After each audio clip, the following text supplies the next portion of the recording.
என் தங்கச்சி நல்லா நடமாடி வந்து போயிட்டாலே சார். இதெல்லாம் தகுமா? இதெல்லாம் யார் சார் கேட்குது? இவ்வளோ பேரை மட்டும் வச்சுக்கிறாங்களே சார். என் தங்கச்சி எல்லாரும் காப்பாற்றி அவங்க போயிருக்கிறாங்க சார்.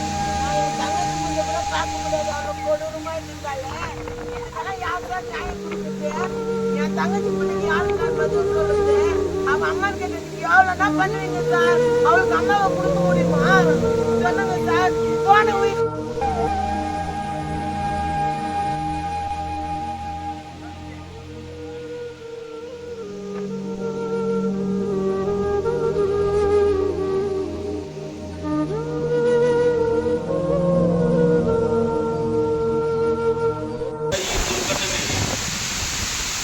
ನಮ್ಮ ಊರಿನ ಆರ್ವಿ ಬ್ಲಾಕದಲ್ಲಿ ಒಂದು ಮರ ಬಿದ್ದು ಒಂದು ಪ್ರಾಣನೇ ಬಂದು ಹುಟ್ಟೋಗಿದೆ.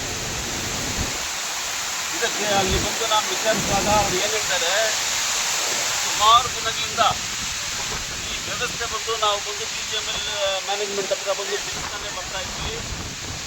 ಆದರೆ ಬಂದು ನಮ್ಮನ್ನು ಬಂದು ಈ ಮರನ ಬಂದು ಕಟ್ ಮಾಡೋಕ್ಕೆ ಬಿಟ್ಟಿಲ್ಲ. ಇವತ್ತು ಒಂದು ಪ್ರಾಣ ಹೋಗಿದೆ, ಅದಕ್ಕೆ ಯಾರು ಜವಾಬ್ದಾರಿ ಅಂತ ಒಂದು ಮಾತನ್ನು ಬಂದು ಇವಾಗ ಕೇಳ್ತಾ ಇದ್ದಾರೆ. ಅವ್ರು ಕೇಳ್ತಾ ಇರೋದು ಬಂದು ಇಡೀ ಸಿಸ್ಟಮ್ನ ಕೇಳ್ತಾ ಇದ್ದಾರೆ. KGF ಅಲ್ಲಿ ಇರ್ತಕ್ಕಂಥ ಎಲ್ಲ ಅಧಿಕಾರ ವರ್ಗದವ್ರನ್ನೂ ಕೇಳ್ತಾ ಇದ್ದಾರೆ. BGML ನಿರ್ವಾಹವನ್ನು ಕೇಳ್ತಾ ಇದ್ದಾರೆ. ಎಲ್ಲ ಬಂದು ಎಲೆಕ್ಟೆಡ್ ಪ್ರತಿನಿಧಿಗಳಿಗೂ ಕೇಳ್ತಾ ಇದ್ದಾರೆ. ಆದರೆ ಈ ವಿಚಾರ ಬಂದು ನಮ್ಮ ಮಾನ್ಯ ಸಂಸದರು ಮಲ್ಲೇಶ್ ಬಾಬು ಅವರು ಬಹಳ ಗಂಭೀರವಾಗಿ ಇದನ್ನು ತಗೊಂಡಿದ್ದಾರೆ.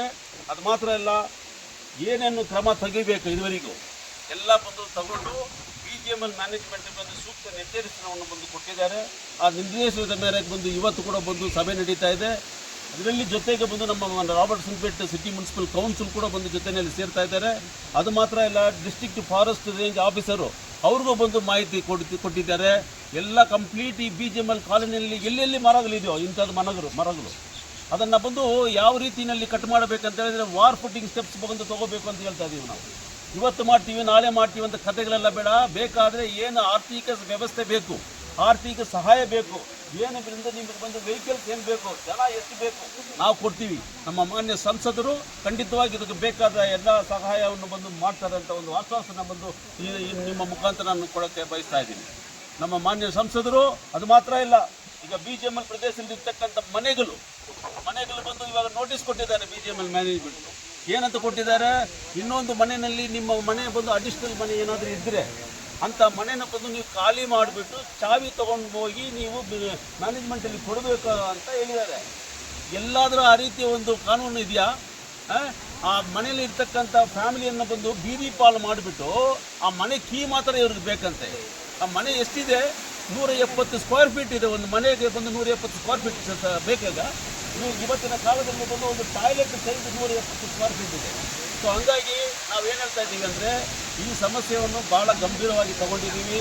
ನಮ್ಮ BGML ಎಕ್ಸ್ ಎಂಪ್ಲಾಯೀಸ್ ಅಸೋಸಿಯೇಷನ್ನ ನಮ್ಮ ಮುಖಂಡರುಗಳ ವಿಜಯರಾಘವನು, BC ಗಣೇಶನು, ನಮ್ಮ ಜಯಶೀಲನ್ನು, ಆಮೇಲೆ ಜೋಸಫು, ಪಟಾಬಿ, ಇನ್ನೂ ಇತರರೆಲ್ಲ ಬಂದು ಸೇರಿಕೊಂಡು ಈ ವಿಚಾರದಲ್ಲಿ ಬಂದು ನಮ್ಮ ಜೊತೆ ಬಂದು ಸಹಕಾರ ಕೊಡ್ತಾ ಇದ್ದಾರೆ. ಅವ್ರಿಗೋಸ್ಕರ ನಾಳೆ ಕೂಡ 10 ಗಂಟೆಗೆ ಒಂದು ಸಭೆಯನ್ನು ಬಂದು ಕರೆದಿದ್ದಾರೆ. ಖಂಡಿತವಾಗಿ ಈ ಸಭೆಯೆಲ್ಲ ಸೇರಿ ಈ BGML ಪ್ರದೇಶದಲ್ಲಿ ಇರ್ತಕ್ಕಂಥ ಸಮಸ್ಯೆಗಳನ್ನು ಒಂದೊಂದಾಗಿ ಬಂದು ಬಗೆಹರಿಸ್ತೀನಿ. ನಾನು ಖಂಡಿತವಾಗಿ ಬಂದು ನಾನು ಬಗೆಹರಿಸ್ತೀನಿ. ನಾನು ಕೊಟ್ಟ ಮಾತನ್ನು ಬಂದು ನಾನು ಹಿಂದೆ ತೆಗೆಯೋದಿಲ್ಲ ಅಂತ ಹೇಳಿ ನಮ್ಮ ಮಾನ್ಯ ಸಂಸದರು ಕೂಡ ಬಂದು ತಿಳಿಸಿದ್ದಾರೆ. ಅವರು ಬಂದು ಸಹ ನೆಕ್ಸ್ಟ್ ಇನ್ನೂ ಒಂದು ವಾರದಲ್ಲಿ ನಮ್ಮ KGF ಕೇಂದ್ರಕ್ಕೆ ಆಗಮನ ಮಾಡಿ ಖಂಡಿತವಾಗಿ ಬಂದು ಏನೇನು ಅವರು ಕ್ರಮ ತಗೊಂಡಿದ್ದಾರೆ ಅನ್ನೋದ್ರ ಬಗ್ಗೆ ಅವ್ರು ತಿಳಿಸ್ತೀನಿ ಅಂತ ಮಾತನ್ನು ತಿಳಿಸ್ತಾರೆ.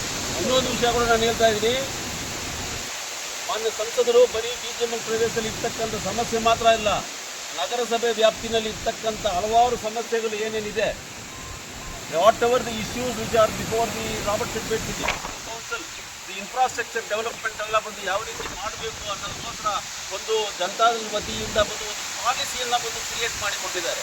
ಅದನ್ನು ಸಹ ನಾವು ಬಂದು ನಾವು ಕೊಡ್ತಾ ಇದ್ದೀವಿ. ಖಂಡಿತವಾಗಿ ಬಂದು ಇದಕ್ಕೆ ಏನು ಬೇಕೋ ನಾವು ಅದನ್ನು ವ್ಯವಸ್ಥೆ ಮಾಡಿ ಕೊಡ್ತೀವಿ. ಈ ಎಲ್ಲ ರೀತಿಯಾದ ಸಹಕಾರವನ್ನು ಬಂದು BGML ಕಾರ್ಮಿಕರ ಪ್ರದೇಶಕ್ಕೆ ನಾವು ನೀಡ್ತಾ ಇದ್ದೀವಿ. ಅದು ಮಾತ್ರ ಅಲ್ಲ, ಇಲ್ಲಿ ಮನೆಯಲ್ಲಿ ಏನು ಒಂದು ಅನಾವರಣ ಆಗಿದೆ, ಆ ಮನೆಯಲ್ಲಿ ಇರ್ತಕ್ಕಂಥವ್ರಿಗೆ ನಮ್ಮ KGF powerloom park private limited ನಮ್ಮ ಫ್ಯಾಕ್ಟ್ರಿಯಲ್ಲಿ ಆ ಎಮ್ಮನಿಗೆ ಬಂದು ಒಂದು ಕೆಲಸ ನಾವು ಕೊಡ್ತೀವಿ. ತಿಂಗಳಿಗೆ 10,000 ರೂಪಾಯಿ ಬಂದು ನಾವು ಕೊಡೋಕ್ಕೆ ಒಂದು ವ್ಯವಸ್ಥೆ ಮಾಡ್ತೀವಿ ಅಂತ ಹೇಳಿ ಈ ಮುಖಾಂತರ ನಾವು ತಿಳಿಸಲಿಕ್ಕೆ ಬಯಸ್ತಾ ಇದ್ದೀವಿ.